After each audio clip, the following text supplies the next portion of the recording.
Bonjour à tous. Dans ce domaine, la loi du silence semble être respectée. Pourquoi l'inceste est-il toujours aussi tabou en France? Quels sont les moyens de lutte à mettre en œuvre? On en parle ensemble cet après-midi alors qu'un rapport parlementaire sur la question vient d'être bouclé. On va voir ce qu'il propose. Et alors qu'un sondage révèle qu'un Français sur 4, connaîtrait une victime d'inceste. Le chiffre est colossal et bien sûr on y reviendra après le sommaire. Au menu de À la carte, vous découvrirez l'histoire de Stéphanie, victime d'inceste. Lorsqu'elle a 5 ans, son oncle vient s'installer au domicile familial. Commence alors 3 années de calvaire. Avec mon oncle, c'était quotidiennement d'épilation. Ça se passait dès son réveil, en fin de compte. Et la récompense, c'était les bonbons. Et c'était surtout ça qui était pour moi important. Également dans À la carte, le phénomène peu connu des mères incestueuses. Souvent victimes, les hommes portent rarement plainte et pourtant ces attouchements commencent dès la plus tendre enfance. Ce sont des mères qui, sous couvert de soins à leur enfant, abusent sexuellement de l'enfant, excitent sexuellement l'enfant. Je pense notamment à des pratiques de masturbation sexuelle pour endormir, soi-disant, l'enfant. Non. Vous le savez, cette émission, c'est la vôtre. N'hésitez pas à nous contacter par SMS 5 15 15 ou par internet france3.fr. Isabelle Aubry, bonjour. Merci d'être là cet après-midi. À la fois, vous représentez l'Association internationale des victimes de l'inceste. Oui. Victime vous-même. Oui. Comment est-ce qu'on fait tomber un tel tabou ? En réalisant des sondages, par exemple, oui, pour comme que la France, fait. Ça a été une initiative pour que la France en parle, parce que ces chiffres, on les connaît depuis longtemps à l'étranger, mais ils n'ont aucune valeur parce qu'ils sont étrangers. Donc là, ils sont français. Pourquoi est-ce que le tabou il est si fort en France ? Parce que ça touche à la famille. Ouais, c'est pour ça que ça nous dérange tous. Je crois, oui. Même nous, les témoins, on est très dérangés par le sujet, inconfortable d'en parler.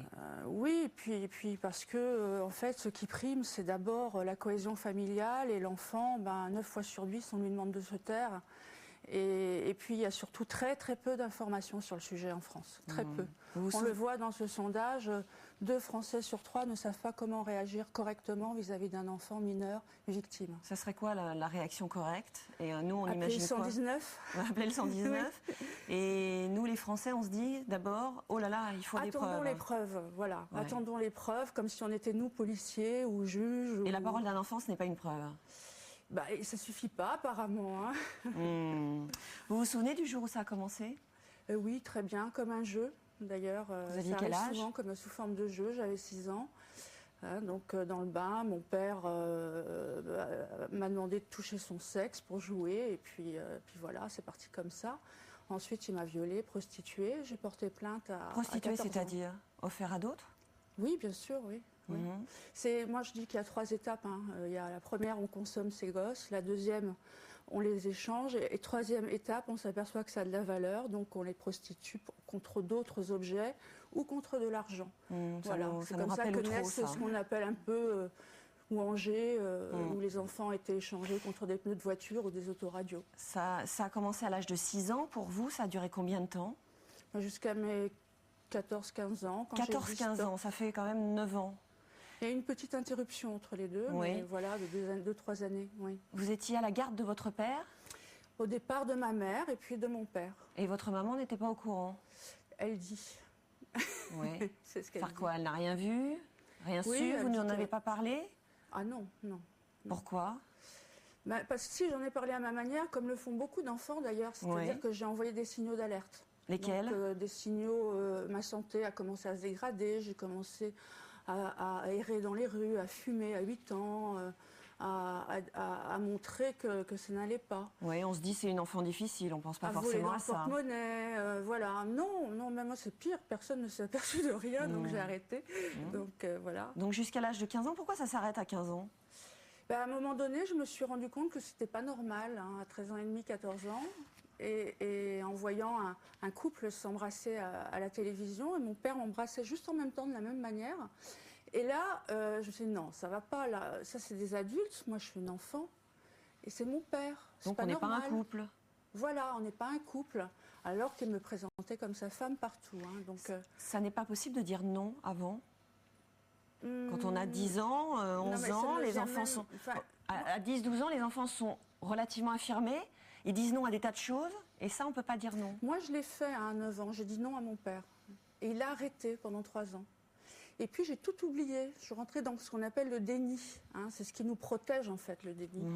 Et j'ai tout oublié et puis ça a recommencé. Donc, mais j'ai dit non un jour où j'étais en colère. J'ai dit non, je vais tout dire à maman, puisqu'il n'arrêtait pas de me dire qu'il ne faut pas en parler, etc. Voilà. Mais globalement, attendre d'un enfant que ce soit lui qui pose l'interdit de l'inceste, c'est vraiment pour une société se défausser sur des gamins hein, et ne pas remplir son rôle protecteur. Est-ce que l'enfant sent qu'en disant non, en parlant, il met l'équilibre familial en péril? Oui, peut-être, il a peur de oui, ça. Déjà ouais. L'agresseur ne se cache pas pour lui dire si tu parles, je vais aller en prison, si tu parles, ta mère tombera malade ou je vais me suicider. Et certains passent à l'acte d'ailleurs quand on parle. Oui. On a Laetitia avec nous au téléphone. Bonjour Laetitia. Bonjour. Bienvenue dans À la carte. Merci. C'est la première fois que vous en parlez? Oui, on en a avec ma sœur, on n'en a jamais parlé. On en a parlé contre nous, mais bon, voilà, c'est toujours resté secret, quoi. Qu'est-ce que vous avez à nous raconter? Eh bien, que moi on a eu le droit à des attouchements sexuels par notre beau-père. Qui était pas Votre beau-père? Oui, notre beau-père, oui. Pas notre père, et donc ça a duré 4-5 ans pour moi, et quand moi j'ai commencé à me rebeller, ben, il s'en est pris à ma petite sœur. À la petite sœur? Oui. Famille recomposée, donc? Oui. Vous en avez parlé à quelqu'un? Non, jamais. À maman, non?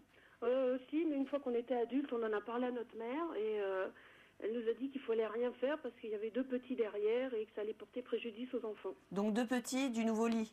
Oui. Donc ça allait porter préjudice au voilà, noyau familial. Ça allait perturber les 2 petits. Ça allait perturber les 2 petits. Voilà, donc on n'a jamais rien dit avec ma sœur, on a fait en silence.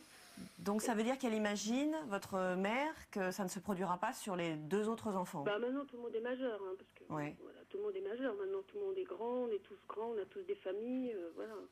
Donc c'est la première fois que vous en parlez? Oui, oui. Pourquoi? Vous avez quel âge aujourd'hui? 40 ans. Pourquoi vous avez attendu aussi longtemps? La honte, qu'on ne nous croive pas. Quelle honte? La honte, c'est la honte, quoi, quand même. Voilà, quoi. Non, c'est la honte, quoi. C'est difficile, quoi. Est-ce que vous êtes responsable? Maintenant, non, je me dis que je ne suis pas responsable. De ce qu'il a fait à ma petite sœur, oui, je me sens responsable. Laetitia, on vous garde avec nous, on vous laisse reprendre un peu vos esprits. Pierre Lassus, bonjour. Bonjour. Psychothérapeute. Elle dit ce que disent toutes les victimes qui sont honteuses. Il y a ce qu'on appelle l'inversion de la culpabilité, c'est-à-dire que dans ce système d'emprise perverse, l'agresseur ne se sent pas coupable du tout, lui. Mais l'enfant se sent coupable. L'enfant se dit c'est de ma faute, c'est à cause de moi. Et comme vous l'avez très bien dit tout à l'heure, les menaces familiales derrière, si tu parles, la famille sera détruite. Et j'ai en souvenir d'une petite fille de 8-9 ans qui était victime des viols de la part de son père. Et le père avait été là quand même, l'affaire s'était connue, il était incarcéré. Évidemment, la famille était dans une situation très difficile. Et la petite fille commence, la première phrase, c'est de dire « Si je n'étais pas né, ça ne serait pas arrivé ». Vous voyez jusqu'à quel point l'enfant va se nier lui-même, va s'exposer lui-même. Il aurait préféré ne pas exister. Mais alors coupable de quoi? Mais de rien, bien sûr. D'avoir provoqué quelque chose par la simple présence? Comment vous l'expliquez, vous, Martine? Isabelle. De ne pas avoir dit non. Ouais. Hein, et puis d'ailleurs, les juges nous demandent, est-ce que tu as dit non?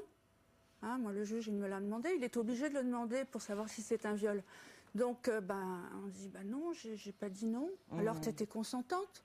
Et c'est en fait ça qu'on porte avec soi, cette culpabilité du consentement implicite. Et c'est très, très dur à porter. Laetitia, est-ce que vous êtes toujours avec nous? Oui, ça y est, c'est revenu. Est-ce que le fait d'en parler, est-ce que ça libère? Oui, au bout de tant d'années, oui. Enfin, moi, je veux tourner une page, quoi. Je veux avancer. On a des problèmes énormes avec ma sœur. C'est lesquels? Moi, par exemple, je peux pas avoir d'enfant. J'ai un blocage psychologique. J'ai été suivie pendant nombre d'années pour ça. Et on m'a fait comprendre qu'il y avait eu un problème dans mon enfance, mais je n'en ai jamais parlé. Et ma sœur, malheureusement, est devenue toxicomane.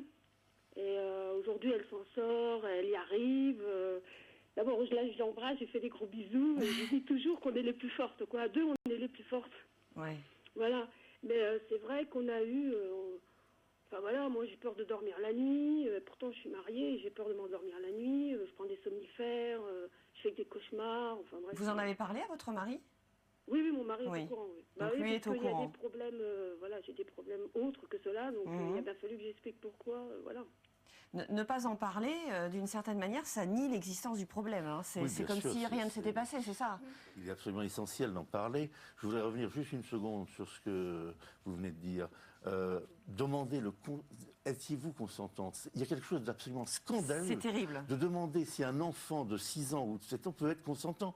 Alors, nous essayons avec d'autres associations de modifier la loi pour dire que lorsqu'il y a un rapport sexuel avec un enfant, il n'y a pas de le consentement n'existe pas, il ne peut pas exister. C'est vraiment, notamment dans quelle arriération idéologique nous sommes, de demander si un enfant de 6 ans a été Il y a consentant. même un article de loi, l'atteinte sexuelle sans menace, violence, Voilà, atteinte voilà. ou surprise, qui prévoit le consentement de l'enfant. Oui, Et c'est mais- pour cela que mon père a été jugé, alors que dans le jugement, il est marqué qu'il avait eu des rapports sexuels avec moi. C'est très fort, notre loi. Elle est perverse, en fait. Donc ça veut en dire que elle-même. votre plainte a été déqualifiée à Complètement. cause de ce consentement sous-entendu. Parce que j'ai pas dit non. Vous n'avez pas dit non. Et pourtant, mon père a tout avoué. Il y avait des preuves. Il m'a prostituée. Il y avait toutes les preuves. Et voilà, au lieu de prendre 15 ou 20 ans, il a pris 6 ans. Parce qu'il est passé en correctionnel Voilà. au lieu de passer aux assises. Voilà, entre les chiens écrasés et les excès de vitesse. Merci, la justice française. Je voudrais dire un petit mot à Laetitia. Merci d'avoir témoigné. Non, c'est moi qui vous remercie. Merci et de puis- participer à faire tomber ce tabou. Pardon? Merci de participer à faire tomber ce tabou. Non, non, mais il faut en parler parce que c'est vrai que nous, on a eu tort de ne pas en parler avec ma sœur, mais on a voulu protéger notre frère et notre sœur. Oui. Et aujourd'hui, c'est nous qui en subissons les conséquences et on a vraiment, mais vraiment beaucoup de mal à se reconstruire. Et je voulais juste passer un message à ma sœur, lui dire « Sister, sister, on est les meilleurs !» On vous embrasse, Laetitia. Moi aussi, je vous embrasse. Allez, Merci courage. pour votre émission. Merci, au revoir. À bientôt. Pierre Lassus. Je disais, il n'est jamais trop tard. Elle peut encore parler. Certes, sur le plan pénal, ça sera trop tard, mais elle peut demander des réparations civiles et elle peut en tout cas le faire savoir. Le Parlement Et s'est j'encourage saisi le faire. du dossier de l'inceste là, il y a quelques jours. Il y a un rapport qui a été rendu. L'idée, ça serait l'inscription de l'inceste au code pénal. Oui. Vous militez pour ça, pourquoi? Qu'est-ce que ça changerait? Ça changerait beaucoup de choses parce qu'on ne pourrait plus déqualifier, comme on l'a fait pour moi. On serait obligé de juger l'inceste, mais alors là, il faudrait multiplier les tribunaux par 10. Hein. Premièrement. Ensuite, il n'y aurait plus de hiérarchisation des actes. Pour moi, entre un attouchement et un viol, d'abord, c'est un préjudice psychique, voire un meurtre psychique, comme le disent certains de vos collègues. Et c'est ça le principal préjudice. Donc il n'y a pas de hiérarchie pour vous, il n'y a pas de degré de gravité. Que, physiquement, non. C'est d'abord la trahison qui est commise sur l'enfant dans l'inceste qui est grave. Et troisièmement, pour abolir cette histoire de consentement de l'enfant, parce qu'il suffit, quoi. Yves Charpenel. C'est technique, en fait, notre demande. C'est pas pour se faire plaisir. Hein. Oui, bien sûr, Oui. on l'imagine. Yves Charpenel, magistrat. Qu'est-ce que vous pensez de l'inscription au code pénal? Écoutez, en fait, ça fait 2 siècles qu'on a l'inceste dans le code pénal. Il y a le mot inceste qui n'y figure pas. Le seul intérêt pour un juriste, de voir Ça, le il n'y mot figure inceste, pas et on l'englobe dans on d'autres l'englobe dans quelque qualifications. chose qui s'appelle les agressions sexuelles ou les viols par un ascendant. Oui. Ce qui recouvre exactement l'inceste, mais pas le mot. Donc c'est vrai Les que frères, les sœurs, les cousins, les sont cousines, les concernés. tantes, les oncles ne sont pas concernés. Et si aujourd'hui nous avons tous les ans 1500 personnes qu'on condamne et qui sont des oncles, des beaux-pères, des mères, le problème c'est que la justice est comme la société, elle évolue.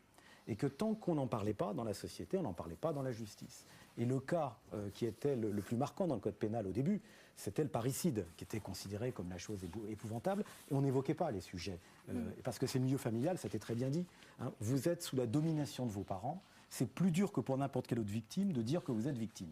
Et donc petit à petit, la justice s'adapte à cette réalité qu'elle ne peut plus nier aujourd'hui. Et vous savez, la justice aujourd'hui juge des cas d'inceste maintenant. On salue le travail des associations qui aident à détecter les cas et ensuite à aider à reconstruire les victimes. Mais c'est un phénomène très récent. Comment on détecte un cas? Eh bien voilà, c'est une très bonne question, parce qu'au début, on ne les détectait pas du tout, puisque personne ne portait plainte. J'ai rencontré qu'une fois dans ma carrière, presque 30 ans, quelqu'un qui revendiquait un inceste, en disant « je suis fier d'avoir violé mes enfants ».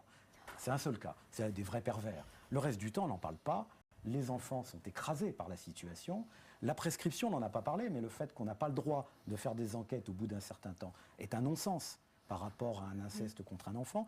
Je tiens à dire quand même que la Cour de cassation, qui essaie d'interpréter la loi, a fait sauter le verrou du consentement, puisqu'on estime que dès qu'il y a violence sexuelle par un ascendant, on n'a pas besoin de démontrer qu'il y a contrainte. Donc c'est lié à la situation même de la victime qui est forcément contrainte. J'ai vu des incestes, des viols, sur des enfants qui avaient 6 mois. Bon, on n'avait pas demandé à un enfant de 6 mois s'il y avait consentement. 6 ans non plus, bien entendu.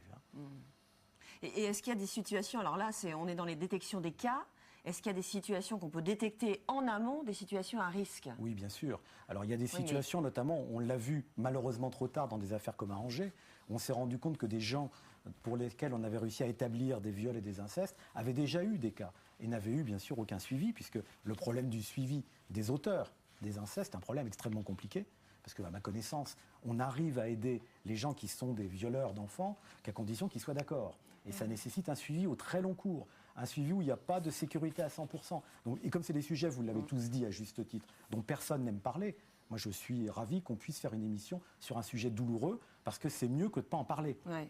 Et on peut en profiter pour essayer de faire un maximum de pédagogie, évidemment. On peut aussi prévenir en s'occupant mieux psychologiquement des victimes, de manière à ce qu'elles protègent leurs enfants et que leurs enfants ne deviennent pas à leur tour victimes.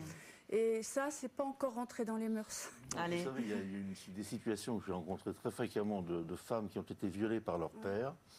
Et l'emprise psychique reste telle que ces femmes qui savent très bien comment était leur père vont envoyer leurs filles, les petites filles en vacances chez les grands-parents. Et Pépé, il va faire avec les petites filles ce qu'il a fait avec la fille. Allez, et on sent un poids énorme de culpabilité et d'incapacité de dire non à ce père. C'est pour ça que, peut-être j'en profite, m'adressant au magistrat, est-ce que vous trouvez normal que lorsqu'il y a une condamnation d'un sujet pour viol incestueux, les droits d'autorité parentale ne soient pas ipso facto retirés? Alors là aussi, on a progressé. Simplement, c'est qu'aujourd'hui, on impose au juge de se poser la question. Mais on ne lui impose pas de le faire systématiquement. Il y a un pas qui a été franchi, mais enfin, on n'est pas au bout du tunnel. Autre témoignage, celui de Stéphanie, 34 ans, victime de son oncle. Elle avait 5 ans et lui avait instauré un drôle de marché. Regardez ce reportage d'Elisa Coudray et Dominique Lemarchand. Là, sur cette photo, je suis très souriante et pourtant c'était déjà fait. Ça avait déjà commencé à ce moment-là. Je vivais les choses normalement, mais c'était pas l'inceste. Pour moi, ça n'avait pas de sens. Je ne savais pas ce que c'était. C'était quelque chose que je vivais relativement bien. C'était le secret. J'étais une grande, le fait d'avoir un secret avec un adulte, avec quelqu'un qui m'aimait et que j'aimais très fortement. Cet adulte, c'est son oncle. Lorsque Stéphanie a 5 ans, il s'installe au domicile familial. Un oncle qu'elle adore, qui la protège contre un père violent. Pourtant, très vite, le tonton attentionné devient prédateur. Avec mon oncle, c'était quotidiennement d'épilation. Ça se passait dès son réveil, en fait. Et la récompense, c'était les bonbons. Et c'était surtout ça qui était pour moi important. C'est d'avoir mon bonbon et le fait d'être valorisé. Moi, je le vivais comme une importance. J'existais. Je suis quelqu'un qui existe et puis j'ai un vrai secret avec lui. Vous partagiez quelque chose avec lui. Voilà. Et ça, c'est ce qui fait qu'on ne raconte pas aussi? Tout à fait. Le calvaire va durer 3 ans. Mais ce n'est qu'à l'adolescence que Stéphanie ose enfin en parler. Dans son entourage familial, on minimise les faits et on lui demande de se taire. Les gens qui disaient oh, c'est qu'une petite fellation. Ou plus vulgairement, c'est une petite pipe. Non. Déjà, moi, c'était quotidien. Et en plus, j'avais 5 ans quand ça a commencé. Non, on ne peut pas considérer que c'est pas grave. J'ai retourné les souffrances sur moi-même. C'est-à-dire déjà, la boulimie, tous les problèmes alimentaires. Il n'y a pas que celui de la boulimie, il y a tous les problèmes alimentaires. Puis, quand j'ai chuté, je suis restée enfermée dans ma maison, volée clos, plus d'1 an, sans communication et dans un état extrêmement mal, couchée dans mon lit et à manger 2 kilos de chocolat par jour. C'est mon mari qui m'a sauvée. S'il n'avait pas été là, je ne serais pas là aujourd'hui. Et en me sauvant, il me suppliait de vivre. Il m'a supplié de vivre. Et de ce jour-là, j'ai dit plus jamais, maintenant je vais me battre. Stéphanie a alors 27 ans. C'est le début d'un long combat judiciaire. Cette année de procédure, d'expertise médicale et de bataille entre avocats. Puis le 3 octobre dernier, le procès s'ouvre à huis clos. Presque 30 ans après les faits, l'oncle est sur le banc des accusés. Ce jour-là, j'ai eu la parole et je l'ai prise. J'ai vraiment exprimé tout ce que j'avais à l'intérieur de moi. Face à lui, je lui ai dit, je demande rien, je demande simplement que tu avoues. Je veux simplement ça. Et bon, bien sûr, il n'a pas avoué, mais quelque part, il l'a avoué en ne faisant pas appel, puisqu'il a été condamné, il a été reconnu coupable, et il n'a pas fait appel. L'oncle de Stéphanie a été condamné à 2 ans de prison avec sursis et 15 000 € d'amende.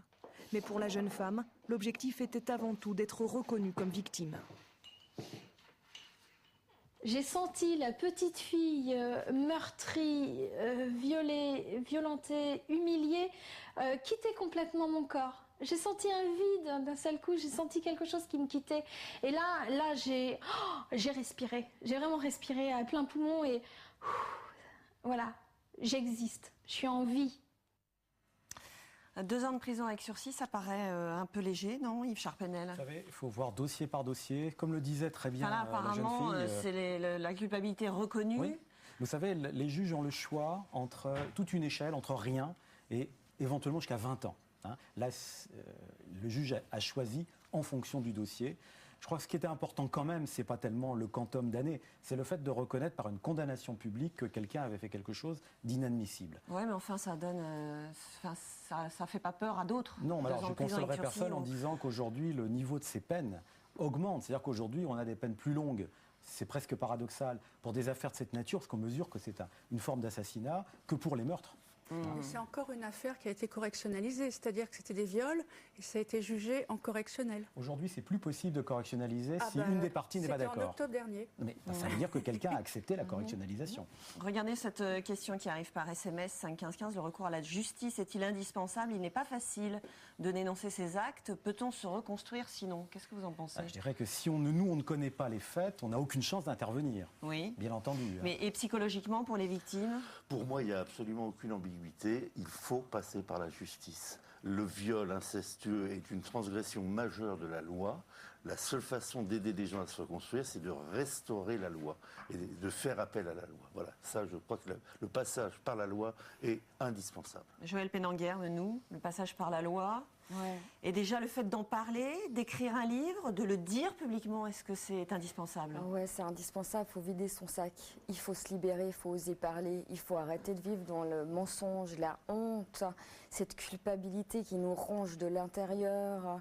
Qui fait qu'on porte ça tout seul sur ses épaules. Ah ouais, c'est l'enfer, c'est l'enfer. Moi, j'ai des conséquences désastreuses. J'ai une colopathie fonctionnelle depuis mes 18 ans. Je me vide telle une truite, désolée, mais c'est ça, quoi. Ouais. Et puis, d'être pas reconnue par la justice, en fait, je le serai jamais. Je peux pas porter plainte, c'est trop tard. Tout ça pour un pacte ridicule avec ma sœur, quoi. Alors racontez-nous, c'était votre beau-père? Alors c'est mon beau-père, effectivement. Famille recomposée donc. Famille recomposée, bien avec son fils et tout. Bon, son fils plus grand, 10 ans plus que moi et tout. Moi j'avais 1 an, donc petite quand même. Et je m'en souviens qu'à partir de 6 ans. Donc 1 an, le beau-père, il arrive dans la famille, vous avez 1 an. Alors je ne vais pas dire ça devient comme le père, mais ça devient quand même quelqu'un de proche, d'important. Maman a tout fait pour que je ne voie plus du tout mon vrai père. À 7 ou 8 ans, elle me l'a écarté totalement de ma vie, en me disant que c'était un méchant monsieur qui me faisait du mal, que c'était quelqu'un de pas bien et tout ça. Je passerai les mots vulgaires qu'elle a dit sur lui. Et en fait, moi, je devais choisir un camp, mais quand on est petit, c'est dur, quoi.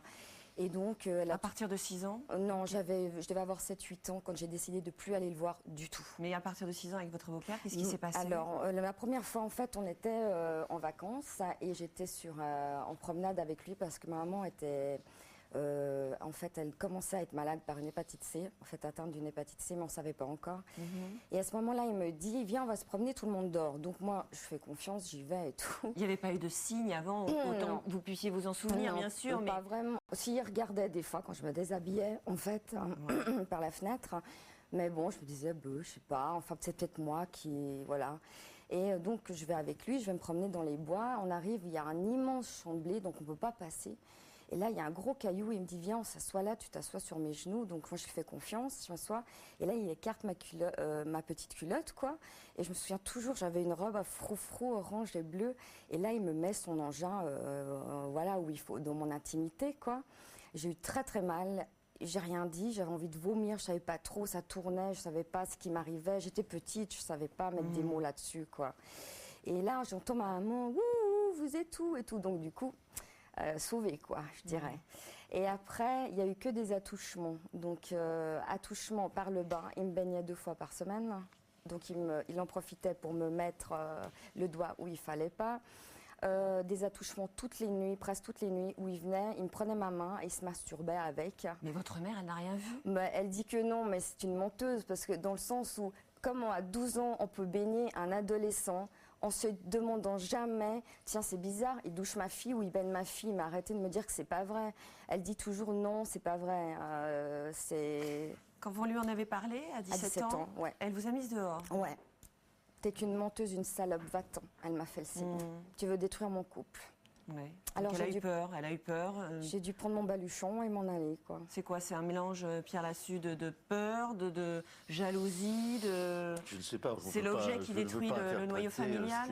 La façon dont la maman a réagi, ce qu'il y a de sûr, ce qu'on peut dire, non, mais c'est assez récurrent quand même. C'est très récurrent, c'est-à-dire que beaucoup de mères sont au courant quelque part qu'il se passe quelque chose d'anormal. En effet, quand un monsieur donne un bain à sa fille de 12 ans, il y a vraiment un problème. Et pour ne pas le voir, il faut ne pas vouloir le voir. C'est l'enfant qui met la pagaille dans le couple, en fait. C'est l'enfant qui met la pagaille dans le couple.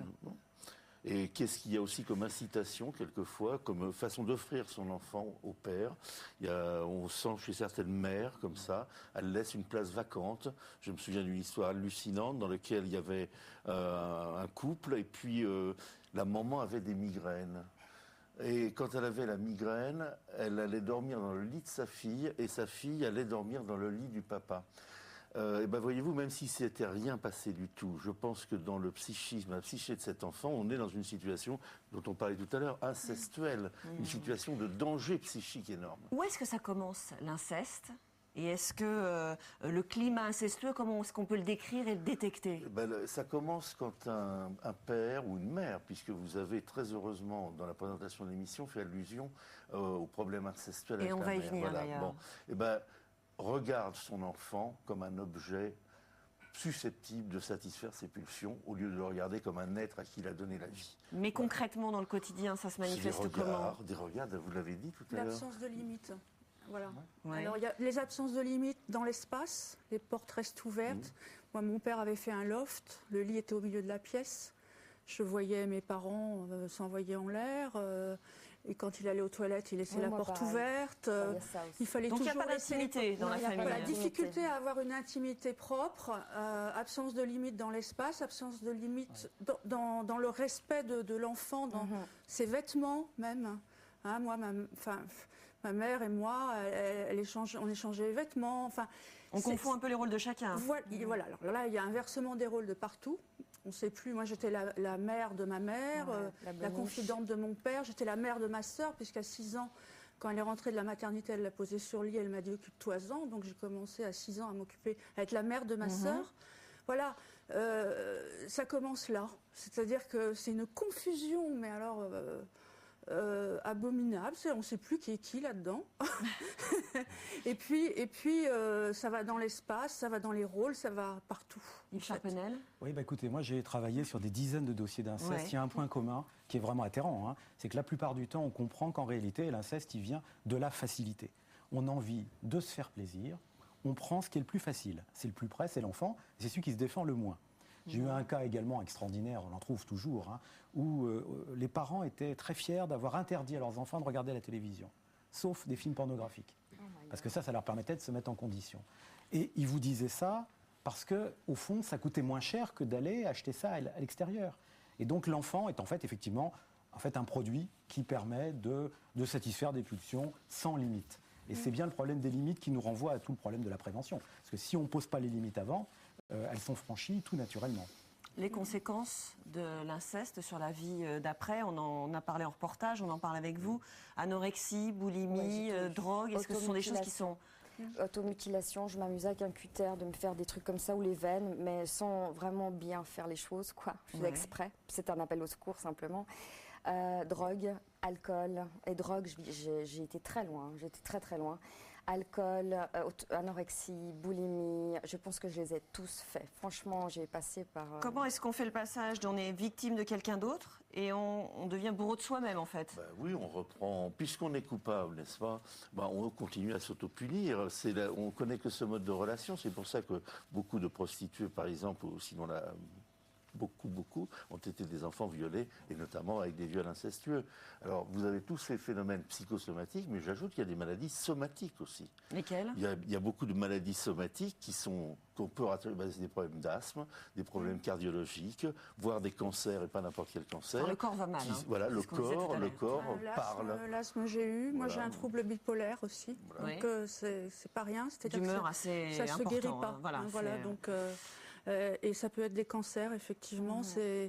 C'est-à-dire qu'il faut quand même prendre conscience que l'inceste, ça tue. Oui, ça tue. Ouais. Ça tue. Voilà. L'inceste entre frères et sœurs. Magali est en ligne avec nous. Bonjour Magali.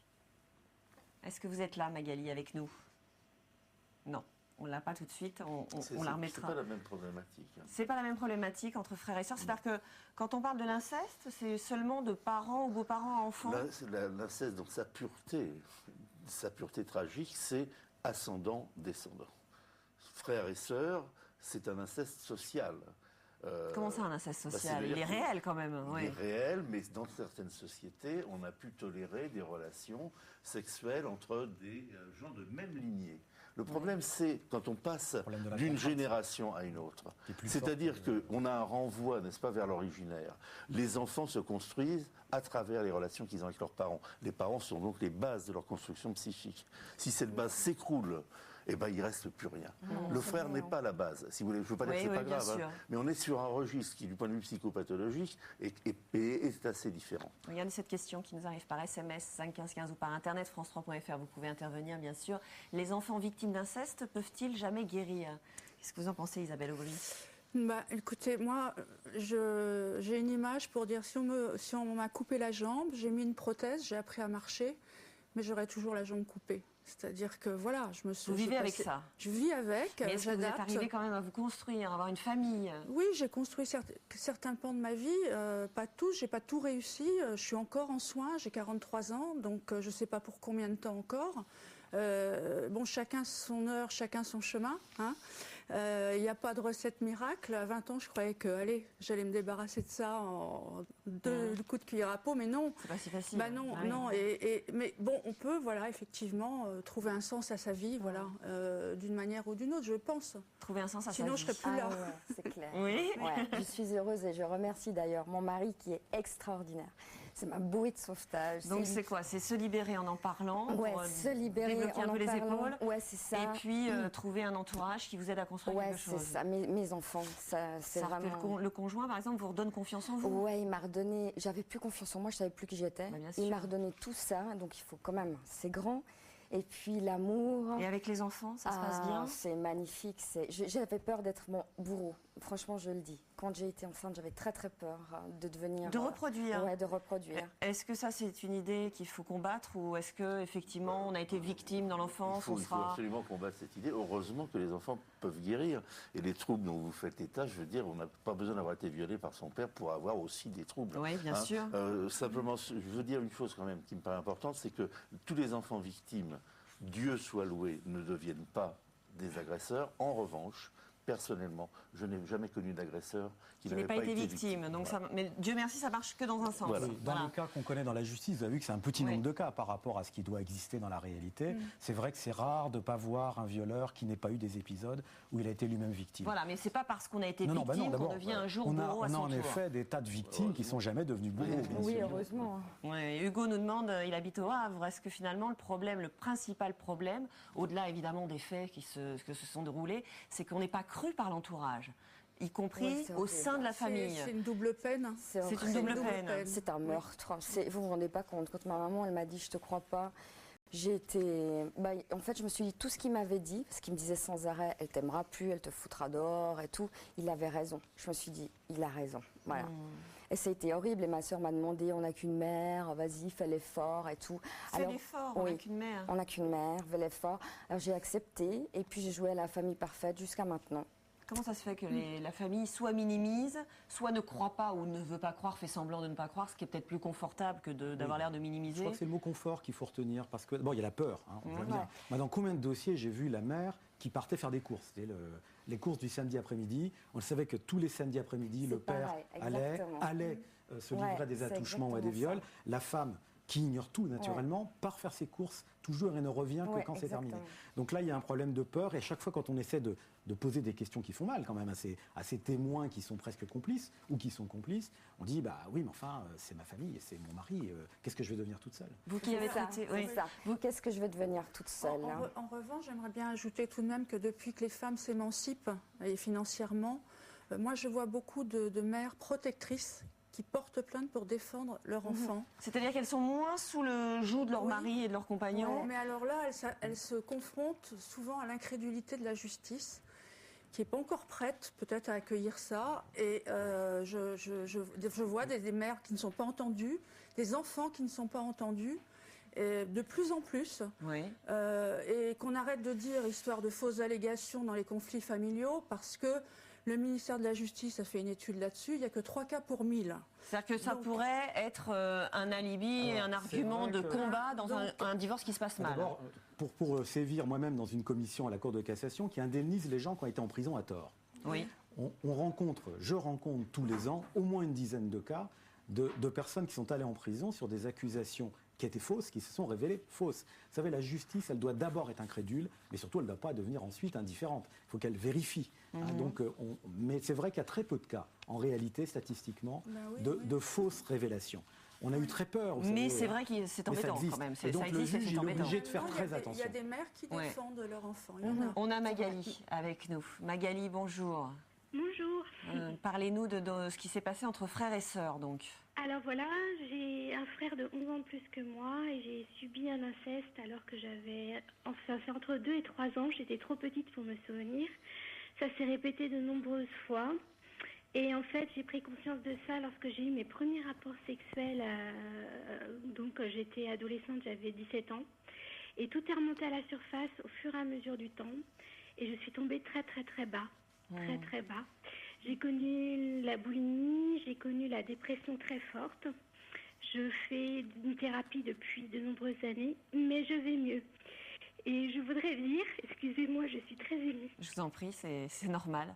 On est juste là pour vous écouter, en parler, pour que le tabou tombe et que de plus en plus de personnes puissent se plaindre. Alors, je voudrais dire que moi, l'inceste, j'en ai parlé à ma mère qui ne l'a pas reconnu. Oui. Qui le nie complètement. Pourquoi? Parce que c'était faire un choix entre son fils et sa fille? Exactement. On m'a expliqué que psychiquement, elle était trop faible, trop fragile pour pouvoir l'accepter. Et moi, malgré tout, je me bats et je réussis à reprendre goût à la vie. Je me suis mariée cet été, j'ai un mari qui m'aide énormément et je reprends goût à la vie. Votre frère, il est devenu quoi d'ailleurs? Je le revois. Vous le revoyez? Oui, je prends sur moi, je le revois, je fais vraiment une démarche d'acceptation et de pardon. J'insiste beaucoup sur le fait que j'ai essayé de comprendre pourquoi il avait fait ça, même si je ne l'excuse en aucun cas, c'est inexcusable, parce qu'il a brisé une partie en moi. Mais je ne veux pas faire éclater la famille. Il y a eu de nombreux problèmes dans la famille et je ne veux pas faire éclater la famille. Il a quel âge votre frère aujourd'hui? Il a 44 ans. Il a fondé une famille? Non. Il est avec une femme, mais il n'a pas... Enfin, c'est très compliqué, mais il n'a pas une famille classique, je dirais. Voilà. Et donc vous essayez, vous, plutôt que de le mettre au grand jour et de porter plainte, éventuellement? Non, non, il en est hors de question. Je fais l'effort 2 fois par an.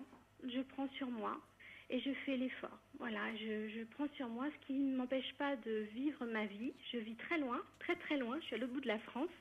Et je vis ma vie, je crée mon bonheur à moi et c'est leur problème, c'est à eux de gérer. Et puis ma thérapie qui m'aide beaucoup. Mais je voudrais dire qu'il ne faut pas laisser l'accuseur détruire notre vie. Il faut prendre le dessus. Merci Magali. Et nous Magali. en sommes capables. Voilà. Certainement. Et je voulais un dernier mot, je voulais dire que je fais partie de l'association EVI et que j'ai témoigné sur Internet et ça m'a fait énormément de bien. Voilà. L'association d'Isabelle Aubry, voilà. Exactement. Mais on vous embrasse. Merci Magali d'avoir participé à la carte et d'avoir alimenté. Juste une remarque par rapport à ce témoignage, puisque j'ai dit tout à l'heure que l'inceste frère-sœur c'était différent. Là, on est quand même dans un inceste très particulier, c'est-à-dire que la différence d'âge entre les deux fait que le frère a en fait un rôle paternel. Il a une autorité naturelle de par la différence d'âge. C'est souvent le cas justement dans les incestes fraternels et c'est souvent aussi que les parents ne veulent rien voir. Alors l'inceste, les femmes aussi, vous l'évoquiez tout à l'heure. Les femmes aussi peuvent être bourreaux. On va se retrouver juste après le reportage. C'est sans doute encore plus tabou d'ailleurs aujourd'hui en France. Comment une relation incestueuse peut-elle s'installer entre une mère et son fils? Témoignage de Patrice, ce n'est pas son vrai nom évidemment. Il n'arrive pas à en parler au grand jour. Regardez. 45 ans, un pas hésitant et une enfance marquée par l'horreur, au féminin. Patrice a été abusé par sa mère jusqu'à ses 18 ans, des attouchements, puis des rapports sexuels complets et quotidiens, le tout dans une extrême confusion. Il n'y avait pas vraiment de violence. Je ne pourrais pas dire comment ça se passait. C'était effectivement quelque chose qui était devenu une forme naturelle pour moi de demander un peu de tendresse et tout contact physique, disons, tournait à ça. Moi, le moindre geste de tendresse me suffisait. Je ramassais ce que je pouvais prendre. Aucun enfant du monde ne veut une réponse génitale à sa demande de tendresse. C'est une demande de tendresse, une demande de proximité, une demande de câlin. Quand il y a une réponse sexuelle, une réponse génitale, on est dans l'inceste. Voilà. Donc c'est pas des jeux qui s'instaurent, c'est un adulte qui instaure des jeux, peut-être tout à fait ordinaires au démarrage, et qui dévient vers des situations sexuelles. Une déviance de l'instinct maternel qui commence souvent dès le plus jeune âge. On parle de nursing pathologique. Ce sont des mères qui, sous couvert de soins à leur enfant, abusent sexuellement de l'enfant, excitent sexuellement l'enfant. Parfois, elles ont l'idée que c'est vraiment bien pour l'enfant. Je pense notamment à des pratiques de masturbation sexuelle pour endormir, soi-disant, l'enfant. Non. Mais il aura fallu attendre des années, la majorité et les études pour que Patrice prenne conscience de la situation. J'ai trouvé noir sur blanc que l'inceste était une chose anormale. Alors pour moi, je ne m'étais jamais posé la question. Et d'ailleurs, à ce sujet-là, ma première réaction a été de me dire, bon, tout le monde se trompe. En fait, la relation que j'ai avec ma mère est vraiment spéciale et j'ai essayé de la justifier. Et l'enfant est conditionné sexuellement. Ce sont des conditionnements sexuels incestueux. Donc il est élevé comme ça. L'enfant maltraité ne peut s'en sortir que quand il est capable de faire des comparaisons. Tiens, chez ma copine, c'est pas pareil. Tiens, chez mon ami, les enfants dorment dans une chambre et la mère, elle n'est pas avec eux. Ce sont des comparaisons. Mais à l'époque, Patrice ne voyait le monde qu'à travers les yeux de sa mère. Il évoque un attachement profond, une relation exclusive. Disons que c'était une relation fusionnelle, dans le sens où on m'aurait parlé d'inceste, j'aurais pas compris. Moi, tout ce que je comprenais, c'est que je vivais pour elle et par elle. Et j'ai toujours eu un attachement sans borne pour ma mère, donc prêt à tout. Un manque de recul doublé d'un sentiment de culpabilité. Car entre Patrice et sa mère, l'instrumentalisation était aussi psychologique. Ma mère avait réussi à me convaincre d'une chose, c'est que tous les hommes ne pensaient qu'à ça. Donc, et moi j'étais un homme. Donc déjà, je me prenais comme une personne foncièrement sale, comme moi étant l'abuseur de ma propre mère. La culpabilité, elle existe chez toutes les victimes d'inceste. D'autant plus que pour les garçons, le fait d'être dans ce lien incestueux avec sa mère, en tant que garçon, physiologiquement parlant, il y a une réaction. à l'excitation sexuelle induite par le comportement incestueux délinquant de la mère. Donc le garçon victime de cela se pose des questions. Est-ce qu'il est consentant? Est-ce qu'il est participant, etc.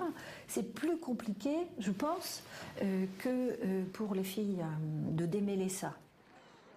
Dans le cas de Patrice, aucune poursuite n'a été engagée contre la mère, aujourd'hui décédée. Car les hommes, contrairement aux filles, portent rarement plainte. Mais la justice prend le phénomène de plus en plus au sérieux. L'inceste maternel concernerait chaque année plus de 4000 enfants en France. Voilà un témoignage recueilli par Marie-Laurent et Christine Ostralrich. Et on signale quand même que Patrice a un métier aujourd'hui. Il a une famille, une femme, des enfants. Donc il a réussi quand même à se construire malgré ça. Tiens, regardez, beaucoup de questions qui arrivent par SMS 51515. J'ai été accusée à tort d'agression sexuelle sur mon enfant de 3 ans. Cela m'a valu de ne plus pouvoir le voir pendant 5 ans. Est-ce que ce sont des cas que malheureusement... C'est bien ce qu'on disait il y a un instant. Mais est-ce que dans ces cas-là, on doit continuer la loi du silence ?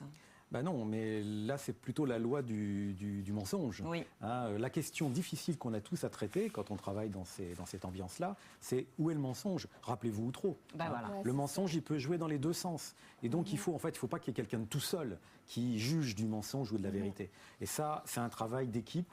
Et on manque un peu d'équipe, à vrai dire.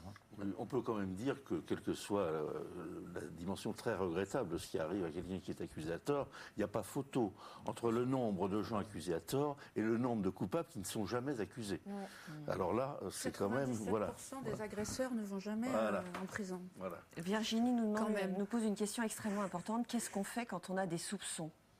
119. Le 119, on est tous d'accord là-dessus. Non, le 119, c'est clair. Est-ce qu'on attend d'avoir des preuves? Est-ce qu'on attend d'en être sûr? Parce que ça va déclencher une enquête, ça va déclencher quelque chose. C'est pas innocent.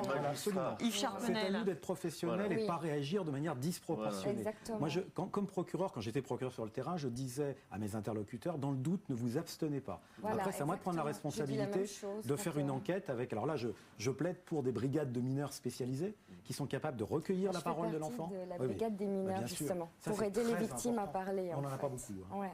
Voilà, donc on téléphone, c'est anonyme, bien sûr, on ne saura pas qui a téléphoné, on dit qu'on a un soupçon. Sur la facture téléphonique. Non. Ouais. On peut appeler d'un mobile, même des dom-toms. Et on ne retrouvera pas notre trace. Voilà, pour les enfants, parce que souvent les enfants sont confidents. Donc, ils peuvent appeler en disant « mon copain, ma copine m'a dit que ouais. ». Voilà, et il n'y aura pas de traces. Et il n'y a même pas besoin de savoir qui est l'agresseur. Une suspicion suffit, le nom de la victime présumée. Voilà, et on n'est pas des juges, on n'est pas des policiers. Je pense aussi là où il faut intervenir, excusez-moi, c'est la prévention auprès des écoles, auprès des enseignants. Comment on fait de la prévention?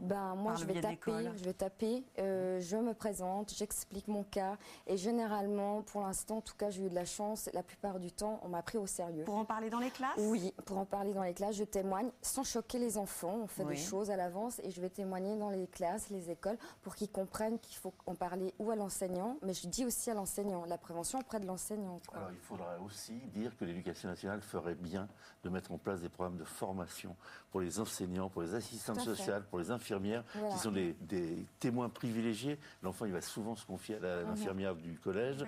Et cette infirmière, si elle n'a pas eu de formation, elle est elle ne sait pas quoi faire de cette confidence. Je ne sais pas si c'est vrai ou faux. C'est une des grandes propositions de Marie-Louise Faure dans son rapport, c'est de former, parlementaire, donc, qui a été étudié de former les professionnels. Et nous, on le voit parce que beaucoup de professionnels nous contactent pour avoir des formations. Former les professionnels, donc le personnel de l'école, les médecins sans doute, les médecins généralistes, les psys, les pédiatres, les psychiatres, les assistants sociaux. Les pédiatres ne sont pas formés. Non, personne. Pourtant, la loi prévoit qu'il n'y a pas de secret professionnel en matière d'agression sur les enfants. C'est-à-dire qu'on ne peut pas reprocher à un professionnel de la santé de violer le secret médical. Mais seulement, il y a l'interprétation de certains symptômes dont on a parlé tout à l'heure, et je vous garantis que les pédiatres, les psychiatres aussi, n'ont pas de formation spécifique. Donc, devant certains troubles que l'enfant manifeste, il n'en vient même pas à l'idée que ceci fait un tableau symptomatique qui doit faire suspecter une situation d'agression. La haine ou l'oubli, que choisir? Ce sera le mot de la fin. La haine ou l'oubli. Ni l'un ni l'autre. Alors pas de haine, c'est horrible la haine. On ne peut pas vivre avec la haine ni la rancœur. Et l'oubli, non, on n'oubliera jamais, ça c'est clair. Et je voulais juste passer un petit clin d'œil à Romain du collectif français des victimes de l'inceste parce qu'il m'a donné beaucoup d'informations, de gentillesse et tout, ainsi qu'à toutes mes amies qui me connaissent. Et ben voilà, c'est fait. Et puis aussi pour mon association. Tous les bénévoles de mon association qui se démènent pour se battre contre ça. Et qui attend vos témoignages et qui vous attend si jamais vous en avez besoin. Oui. Vous êtes là. Merci à tous. Merci. Voilà, Merci. on se quitte pour aujourd'hui et on se retrouve demain, toujours en direct, toujours sur France 3, vers 16h25. Merci d'être fidèle à ce rendez-vous. À demain.